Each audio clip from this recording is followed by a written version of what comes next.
Karibu sana kwenye Kona Flag ya Travel TV na mimi ni Mbushi Kwilasa. Leo nyumbani Tanzania vilabu vyote viwili vikongwe ambavyo tumekuwa tukivifuatilia zaidi vina michezo muhimu ambayo itakuwa nacheza. Yanga watakuwa katika uwanja wa Ali Hassan Mwinyi mchezo wa ligi kuu, wakati Simba wao watakuwa nchini Misri katika mchezo wa robo finali ya kombe la shirikisho barani Afrika. Sasa wakati Simba leo wakiwa na mchezo muhimu wa hatua ya robo finali mkondo wa kwanza kule nchini Misri, jana ligi ya mabingwa barani Afrika zimechezwa mechi 4 ambako Ahli wakiwa nyumbani mabingwa tetezi walipata ushindi magoli 1-0 dhidi ya Al Hilal ya pale nchini Sudani, wakati Mamelodi Sundowns ya Afrika Kusini wao walipata ushindi pia goli 1-0 dhidi ya Esperance de Tunisia pale nchini Tunisia. Wakati mechi zingine mbili, AS FAR Rabat wakiwa ugenini pale nchini Misri walichabangwa magoli 4-0 dhidi ya Pyramid ya Fiston Kalala Mayele ambaye jana aliingia kambani mara 2 katika ushindi wa 4-1, wakati Orlando Pirates ya Afrika Kusini wakiwa ugenini pale nchini Algeria wakapata ushindi wa goli 1-0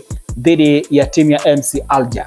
Sasa kwenye mechi hizo za mkondo wa kwanza ambazo zimechezwa jana, tayari timu za Ahli, Mamelodi, Orlando pamoja na Pyramid wameshatanguliza mguu mmoja mbele zaidi, wakisubiri tarehe 8 ya mwezi wa 4 ambako watakuwa wanacheza mkondo wa pili kutafuta nafasi ya kwenda hatua ya nusu finali ya michuano hiyo.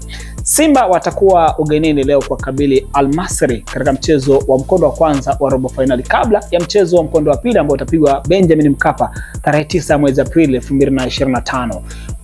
Mitazamo imekuwa mingi kuhusiana na mechi ya leo ambayo inahusu Simba. Je, ana nafasi gani ya kupata matokeo bora zaidi akiwa pale ugenini kabla kuja kuimaliza mechi nyumbani, ama atakuwa na uwezo wa kuimaliza mechi ugenini ambako leo anacheza?